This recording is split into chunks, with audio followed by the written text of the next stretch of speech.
देख रहे हैं प्रोंडिया टीवी न्यूज। और आज हम आपको ले चलते हैं अरुण चेतनपुरी जी, जो वाकई धर्म में, अध्यात्म में और समाज सेवा के लिए अपने आप में जाने जाते हैं। और शहर के हर एक कोना, ऐसा कोई कोना नहीं है जहां पर उन्होंने अपने कार्य नहीं किए हैं। चूँकि दीपावली का समय आ रहा है और दीपावली में उन्हीं के द्वारा हम ये जानते हैं कि क्या संदेश है और क्या अपेक्षा यहाँ की जनता के लिए उनके मन में है। जी बहुत नमस्कार, बहुत अभिवादन है, अभिनंदन है प्रो इंडिया के सभी सम्मानित दर्शकों को और आपको। आप धाम में पधारे, आपका स्वागत है। दीपोत्सव का पावन पर्व देशवासी और दुनिया में सनातनी परंपरा के सभी संबंध संभाग मनाने जा रहे हैं। दीपोत्सव, रसोत्सव, महोत्सव, दिव्योत्सव, वार्षिकोत्सव के रूप में कोई कोना धरती का अंधियारे में रह न जाए, इतने दीपक जलाएं। दीपक केवल दिया बात तक नहीं, दीपक ज्ञान का, आनंद का, आह्लाद का, प्रसन्नता का, प्रफुल्लता का, अपनेपन का, सौहार्द का, प्रेम का, करुणा का, मैत्री का, उदारता का, सेवा, सत्कार, स्वीकृति, सामंजस्य, समन्वय का भी दीपक जलाएं। कोई भूखा, कोई विपन्न, कोई असहाय, कोई पीड़ित, प्रताड़ित, कमजोर व्यक्ति न रह जाए। कोई समाज ऐसा जहाँ पे दीपक न जले, जहाँ पे आनंद उत्सव न हो। तो हम हमारे घर में दीपक जलाएं, परंतु हमारे पड़ोस के घर में भी हम झांकें और देखें उनके बच्चों के मुखार बिंदु में प्रसन्नता है कि नहीं, उनके घर में भी दीपक जले या नहीं जले, वहाँ मिठाई आई कि नहीं आई, हम इसका भी ध्यान रखेंगे। तो यही संदेश है कि हम हमारे साथ साथ हमारे पड़ोसी को भी हम उस उत्सव में शामिल कराएं। ये बहुत बड़ा एक संदेश है, बहुत बड़ा ईश्वरीय संदेश है। तो हमको सबको ईश्वर की कृपा, करुणा प्राप्त होती है। तो इस प्रकार से हमारे भाव होते हैं। तो प्रो इंडिया के सभी सम्मानित दर्शकों को मैं यही शुभकामनाएं ज्ञापित करते प्रार्थना करता हूँ कि धरा का कोई कोना अंधेरे में और अज्ञान में न रह जाए। हम सभी लोग एक दूसरे के साथ परस्पर सहयोग की भावना से, अपनेपन की भावना से और मैत्री की भावना से आगे बढ़ें। और जो हम सभी की अभिलाषा है कि विश्व के मान पटल पर हम संपूर्ण विश्व का मार्गदर्शन कर सकें, दिग्दर्शन कर सकें, पद प्रदर्शन कर सकें। विश्व गुरु बनना चाहते हैं तो कैसे बनेंगे, उसके लिए थीम क्या है? यही थीम है कि पूरी दुनिया में जहाँ पे इस समय लूट दो, मार दो, काट दो, छीन लो, झपट लो, अशांति और उग्रता का भाव है, वही शांति, सौहार्द, प्रेम, करुणा की स्थापना कर सके। पूरी दुनिया को हम शांति और सौहार्द का संदेश दे सकें। ये तो विश्वगुरु करता है, हम विश्वगुरु बनना चाहते हैं। तो हम सभी को दुनिया के कोने कोने में शांति कैसे स्थापित हो, उसके लिए हम काम कर पाएँ। तो सनातन धर्म यही सिखाता है कि दुनिया अष्टादश पुराणेषु व्यासं परोपकाराय पुण्याय पापाय प्रतिदिनम्।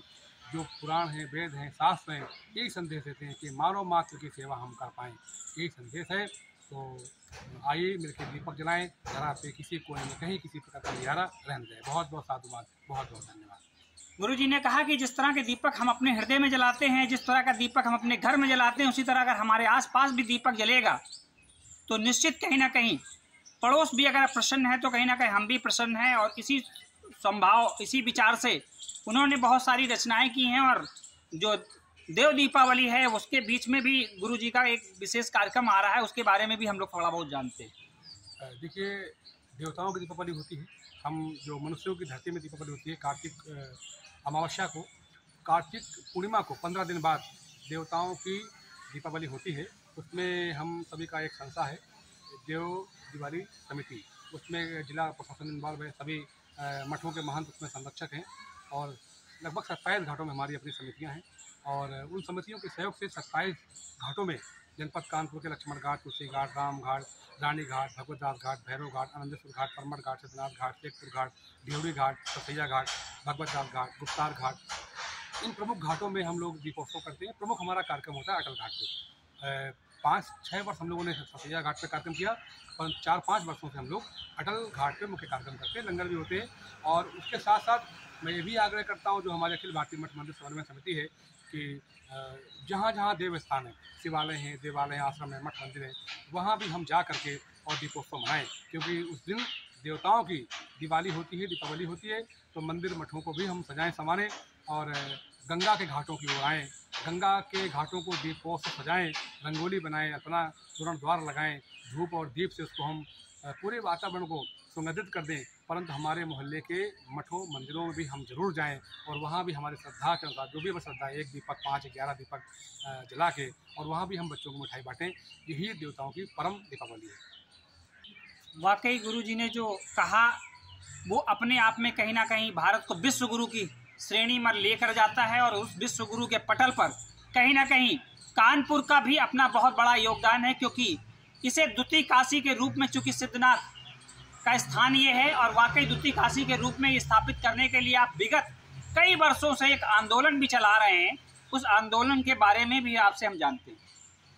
देखिए, कानपुर महानगर बहुत बड़ा महानगर है और कला, शिक्षा, संगीत, साहित्य, धर्म, अध्यात्म, न्याय, मीमांसा, कर्मकांड, कृषि, दर्शन, पत्रकारिता, उद्यम, श्रम, शील, सेवा, साधना, उपासना अथवा धार्मिक और आध्यात्मिक दृष्टिकोण से भी बहुत समृद्ध और संपन्न महानगर है। भारत के चारों शंकराचार्य यहाँ आना चाहते हैं, सारे आख्यान, उपाख्यान, व्याख्यान कार्य यहाँ आना चाहते हैं, बड़े उद्यमी अपना उद्योग लगाना चाहते हैं, बड़े बड़े जो पत्रकारों के समूह जागरण परिवार हिंदुस्तान और प्रो इंडिया सबके मुख्यालय यहीं पे हैं। तो महानगर बड़ा है, सब चाहते हैं कानपुर की हम सेवा कर पाएँ।